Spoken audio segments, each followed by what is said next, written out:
गच्छामि तृतीयम्पि धम्मं शरणं गच्छामि तृतीयम्पि संघं शरणं गच्छामि तृतीयम्पि संघं शरणं गच्छामि पाणातिपाता वेरमणि पाणातिपाता वेरमणि सिक्खापदं समादयामि सिक्खापदं समादयामि कामेषु मिथ्याचार वेरमणि कामेषु पदं समादयामि सिक्खापदं समादयामि अदिन्नदाना वेरमणि अभिन्नदाना वेरमणि सिक्खापदं समादयामि सिक्खापदं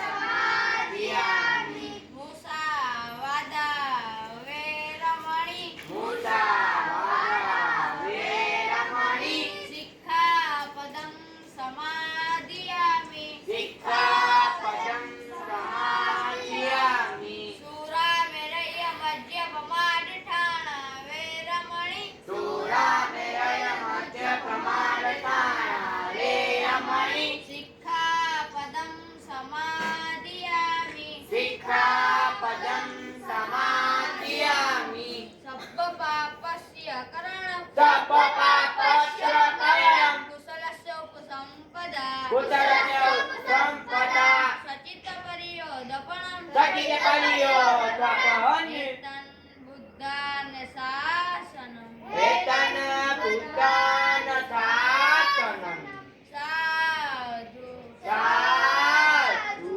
साधु साधु साधु साधु આજે હું તમને ટાટિયાભીલ વિશે સૌ જણાવીશ. ટાટિયાભીલનો જન્મ 25 જાન્યુઆરી 1840 નાગપુર રાજ્યના પાંદડા ગામમાં થયો હતો. તેમનું મૃત્યુ 4 ડિસેમ્બર 1889 માં થયું હતું. તે એક હકીકત છે કે સ્વતંત્ર સેનાનીઓના શિવાજીના મરાઠા સામ્રાજ્યથી લઈને બ્રિટિશ શાસન સુધીની સત્તાઓ દ્વારા બળવાખોર તરીકે ઓળખવામાં આવે છે. ટાટિયાભીલ એક મહાન ક્રાંતિકારીઓમાંના એક હતા, જેમણે 12 વર્ષ સુધી બ્રિટિશ શાસન સામે સશસ્ત્ર સંઘર્ષ કર્યો અને વિદેશી શાસનને ઉકેલી નાખવાની પોતાનામાં અદમ્ય હિંમત અને જુસ્સાના બળથી જનતા પોતાને પ્રિય બનાવી. ટાટિયાભીલ ગેરીલા યુદ્ધમાં કુશળ હતા. તેઓ એક બાણ શૂટર અને પરંપરાગત તીરબાજીમાં પણ કુશળ હતા. નાનપણથી જ તેમણે ગાઢ જંગલો, કિલ્લો ગતરો અને પર્વતોમાં જીવનભર અંગ્રેજો અને હોલકર રાજ્યની સેનાઓ સાથે તલવારો ચલાવી. તેમણે શક્તિશાળી બ્રિટિશ સામ્રાજ્યની પોલીસ પર પલટવાર કરી અને ઘણા વર્ષો સુધી બચી ગયા.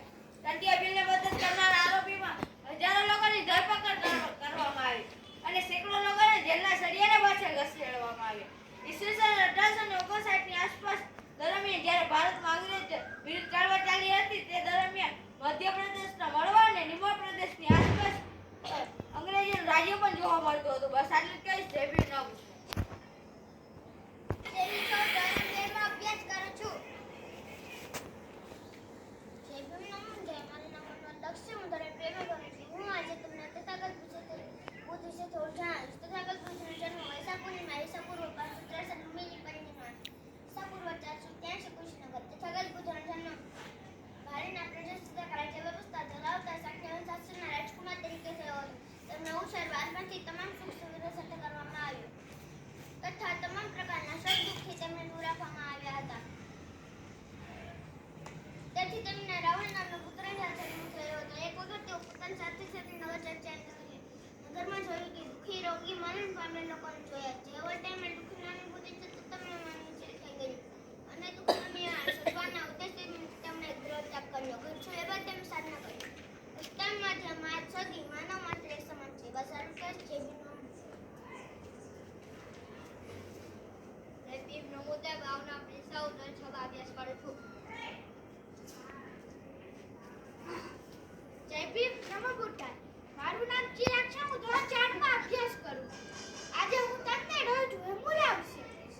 તેમનો જન્મ 30 જાન્યુઆરી 1989 માં હૈદરાબાદ, તેલંગાણામાં થયો હતો. તેમનું મૃત્યુ 17 જાન્યુઆરી 2016 માં થયું હતું. એટલે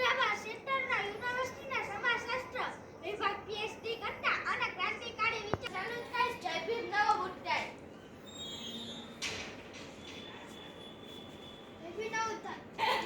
મારું નામ રાઠોડ છે, ધોરણ 8 માં અભ્યાસ કરું છું. આજે તમને એવો માણસ જણાવું છું, અમે એવા સમયમાં રસ્તા વચ્ચે મૂર્તિ ફોડતા હતા. એવો મને જેમણે મહિલાતિકરણ અને દલિતો સાથે ભેદભાવ દૂર કરવા આંદોલન કર્યું. તથા દક્ષિણ ભારતના સુપ્રાંત રાવસામ પેરિયાર, તેનો જન્મ 17 સપ્ટેમ્બર 1879 માં ઈરોડ, તમિલનાડુ થયો હતો. તેનું પરિણામ 24 ડિસેમ્બર 1970 ના વેલોર, તમિલનાડુ થયું હતું. સુપ્રાંત રાવસામ પેરિયાર એક ભારતીય દાર્શનિક, રાજકારણી અને સામાજિક કાર્યકર હતા. તેમને પેરિયાર જેનો અર્થ થાય છે સન્માનીય વ્યક્તિ તરીકે પણ ઓળખાય છે.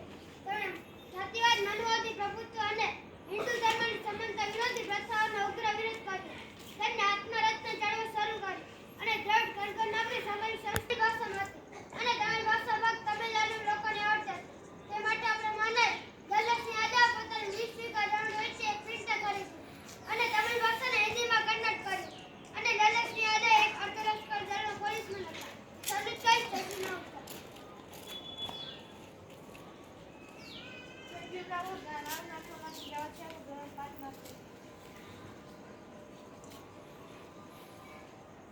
જય ભીમ, નમો બુદ્ધાય. આજે હું તમને એવો મને કશું થોડું જણાવીશ કે જેમણે સમગ્ર ભારત જીતી લીધેલ હતું, કે તેમણે એવું જીત્યું કે આજ સુધી કોઈ પણ નથી જીતી શક્યું. તે હતું કલિંગ યુદ્ધ અને તે હતા સમ્રાટ અશોક. સમ્રાટ અશોક પ્રાચીન ભારતના મૌર્ય વંશના રાજા હતા અને સમ્રાટ અશોક તરીકે ઇતિહાસમાં જાણીતા છે. તેમના સમયમાં મૌર્ય સામ્રાજ્ય ઉત્તરમાં હિન્દુકુશની પહાડીઓ અને દક્ષિણમાં ગોદાવરી નદીના દક્ષિણ કાંઠા તથા મૈસૂર સમ્રાટ તરીકે અશોકનું અસ્તિત્વ લગભગ ભૂલી ગયું હતું.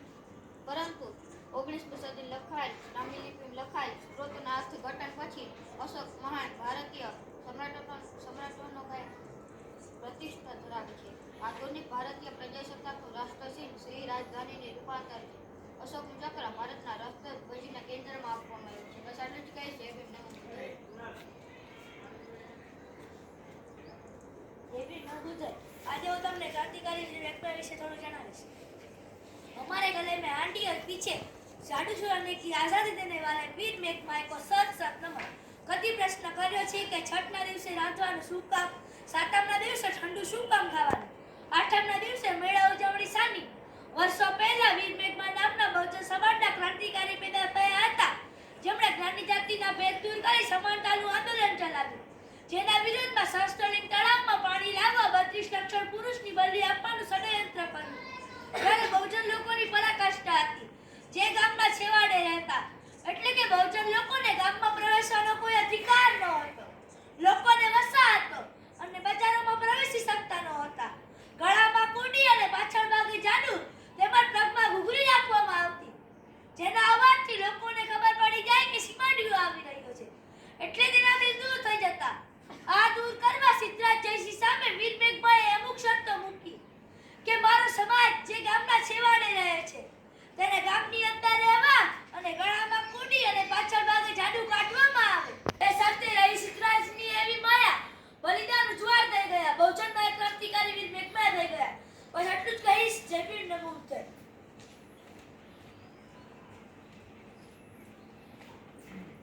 જય ભીમ, નમો બુદ્ધાય.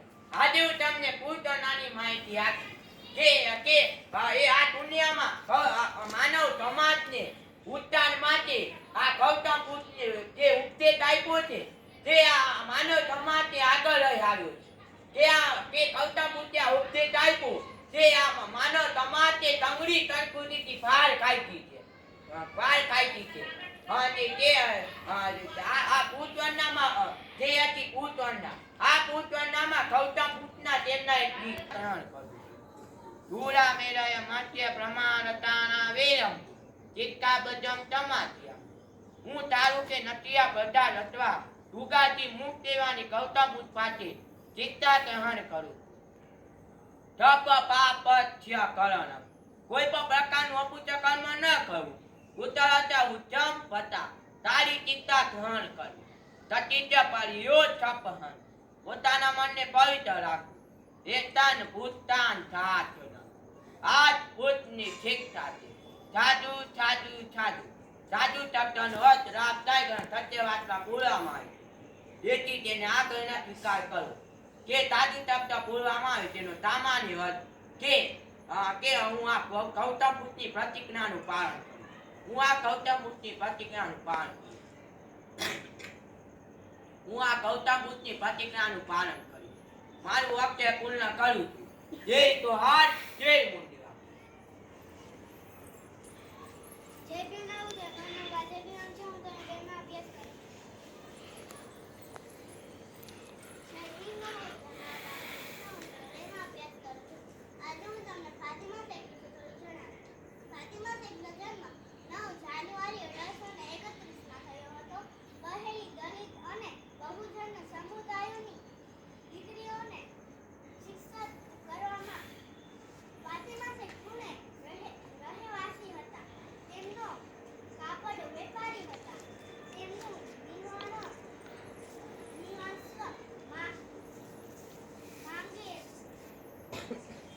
માંગીએ તો પુણે ખસીએ કર્યું હતું. ફાતિમા શેખના ભાઈ ઓસ્માન શેખ ના વાલી પોણા હેઠળ હતા. ગફાર અને બેગ સેલ્ફી ના ઉતાર નાના જાડુ છો ધોરણ 6 માં અભ્યાસ કરું છું. જો હું તમને સાવિત્રીબાઈ ફૂલે વિશે થોડું જણાવીશ. ભારતની પ્રથમ મહિલા શિક્ષિકા અને મહાન સામાજિક કાર્ય કરતા માતા સાવિત્રીબાઈ ફૂલેનો જન્મ સિતારા જિલ્લામાં થયો હતો. તેઓ ભારતના પ્રથમ મહિલા શિક્ષિકા પોતાના પતિ અને મહાસમાજ સુધારક જ્યોતિબા ફૂલેના સહકારથી તેમણે સ્ત્રી શિક્ષણ માટે નોંધ કાર્યપત્ર કર્યું હતું. चमत्कार हम सावित्रीबाई को जिसने नारी शिक्षा के लिए जगा अज्ञानता का अंधकार दूर करने उसने ज्ञान की ज्योत जलाई. शिक्षा पाकर सबको समझाए कितनी जरूरी होती है पढ़ाई. रूढ़िवाद परंपरा को तोड़कर उनके खिलाफ आवाज उठाई. देश के लिए अच्छे काम करके महासमाज से विज्ञा करना स्त्री अधिकार को लड़ना सिखाया. क्रांति ज्योति माता सावित्रीबाई फूले करे. આજે હું તમને એવી સ્ત્રી વિશે ત્યારે તો તેમના ઉપર સબાતા લોકો કાદવ કીચડ છાણ વગેરે જો બારો કરતા અને અપશબ્દ પણ કહેતા હતા. ત્યારે તો નિરાશ થઈને જ્યોતિબા ફૂલેને કહેતા હતા. ત્યારે જ્યોતિબા ફૂલે માતા સાવિત્રીબાઈ ફૂલેને સમજાવતા કહેતા કે હજી તો તારે આ સબાતે ઘણો આગળ લઈ જવાનું છે. હજી તો તારે આ સબાતે શિક્ષિત વર્ગ બનાવવાનો છે. તો હતાશ થઈ જાય તો કેમ ચાલશે? ત્યારબાદ માતા સાવિત્રીબાઈ ફૂલે ફરીથી દીકરાનો અભ્યાસ કરાવતા. જ્યારે તેઓ દીકરાનો અભ્યાસ કરવા જતા ત્યારે તેમના બેગમાં એક વધારાની સાડી પણ લઈને જતા. ત્યાં જઈને ફરક થયેલી સાડી ધોઈ સૂકવી સાડી પહેરી દીકરાને અભ્યાસ કરાવતા. कब तक क्यों चूल्हे चौके में फंसे रहोगे? तो थोड़ा आगे बढ़ो, शिक्षित बनो और सकस करो. ऐसे बच्चे कार्य कोई न कर सक्યું. એ માતા સાવિત્રીબાઈ ફૂલે કરી બતાવ્યું. અને ભારતના પ્રથમ મહિલા શિક્ષિકા બન્યા. તો સલ્યુટ કરીશ. જય ભીમ નમો. जय भीम नमो इस मिट्टी में उस बलिदान में गिला हूँ कि माहे के संकटने पर थरथरा करते थे वो ऐसे योद्धा थे जो तलवार होकर लोगों से भिड़ा करते थे. जहाँ कोई सोच भी सकता था कि जंगलों और पहाड़ों में पले पड़ी एक बालिका देश की आजादी के लिए अपने प्राणों की आहुति दे गई. वही से निकले एक चिंगारी जिसने शिक्षा स्वाभिमान और बलिदानों की मिसाल तैयार की. उसे युगों युगों तक याद किया जाएगा. कालीबाईનો જન્મ 1935 માં થયો હતો. 22 વર્ષની ઉંમરે તેમના પ્રાણોની આહુતિ દેવાવાળા આદિવાસી વીરાંગના હતા. ડુંગરપુર રાજ્યમાં કોઈ શાળા ન હતી પરંતુ આદિવાસી લોકોને શિક્ષણ આપવા માટે નાના ભાઈ ભીલે ત્યાં એક શાળા ખોલી હતી. ત્યાં કેટલાક બાળકો અભ્યાસ કરવા આવી રહ્યા હતા. મહારાવે આદેશ આપ્યો કે બધી જ શાળા બંધ કરવામાં આવે. મહારાવ બોલ્યો કે જો બધા બાળકો શિક્ષિત થશે તો તેમના માટે ભયંકર થઈ જશે. તેમના અધિકાર માંગવા લાગ્યો તો પણ નાના જય ભીમ નામ મારું નામ ખુશાલી છે. હું ધોરણ 7 માં અભ્યાસ કરું છું. માં હોય તો તેના દીકરાને તો સારું જ છે, પણ જે આખા જગતના દીકરાને સારું છે તે માતા રમા. માતા રમાનો જન્મ 7 ફેબ્રુઆરી 1898 મહારાષ્ટ્ર મુંબઈમાં થયો હતો. તેમની માતાનું નામ રૂકમણીજી હતું. રૂકમણીજીને પગમાં આંધળી થઈ હતી અને તમારી પાસે 1 રૂપિયા હોય તો મને આપો ને, મારે મારા પુત્રને છેલ્લી ભેટ કાપડનો ઢાળવી છે. તેને સિમ્બલ ઓફ નોલેજ વિશ્વબુદ્ધિના ખીચામાંથી 1 રૂપિયા નથી નીકળતા ત્યારે આપણા બાપડાના ખીચામાંથી થોકડાઓ નીકળે છે. અને મેં કહ્યું ને કે માતા પાસે પહેરવા સાડી પણ ન હતી ત્યારે આપણી માતાઓ અને બહેનો સાડી ખરીદે છે અને અડોસ પડોશની મહિલાઓને કહે છે મેં તો પાછળ જાને સાડી ખરીદી. પણ આપણી ઓકાત પણ ન હતી કે આપણે 50 રૂપિયાની ચૂંટણી પણ ખરીદી શકીએ. માતા રમાએ પોતાના 4000 સંતાનો હોમાવી દીધા અને તે ખુદ પણ હોમાઈ ગયા. તેથી તેમને ત્યાગ બલિદાન અને કરુણાની મૂર્તિ કહીએ છીએ. બસ આટલું જ કહીશ. જય ભીમ નમો.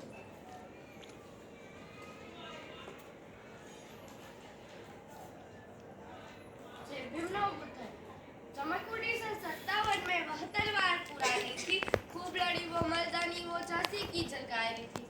એક એવા મહિલા જેમને બહાદુરી અને વફાદારીના ઇતિહાસમાં સ્થાન ન મળ્યું, પરંતુ સામાન્ય લોકોને હૃદયમાં સ્થાન આપ્યું. આજે હું તમને એવી વીરાંગનાની વાત કહીશ તે સમયમાં દીકરીઓને સાપનો ભારો માનવામાં આવતો હતો. તે સમયમાં ઝલકારીબાઈ ભારતનો ઇતિહાસ રચી નાખ્યો હતો. જેમના સાહસ, શૌર્ય અને સમર્પણથી ભારતે ઇતિહાસના પાના સ્વરૂપિત બની ગયા હોય તેવા એક વીરાંગના એટલે કે ઝલકારીબાઈ. ઝલકારીબાઈનો જન્મ ઝાંસીના થોડા અંતરે આવેલા ભોજલા ગામમાં તારીખ 22 નવેમ્બર 1830ના રોજ થયો હતો. તેમની માતાનું નામ લક્ષ્મીબાઈ અને માતાનું નામ ધનિયાબાઈ અને પિતાની સજા આપવામાં આવી. કેપ્ટને ઝલકારીબાઈને કીધું, ફાંસીની સજા આપવા પહેલા તમારે કંઈ કહેવું છે? તો ઝલકારીબાઈએ કીધું, મારા જેવી બહાદુરી 1% પણ મહિલા બતાવે તો અંગ્રેજોને ભારત છોડીને જવું પડે. બસ આટલું જ કહીશ.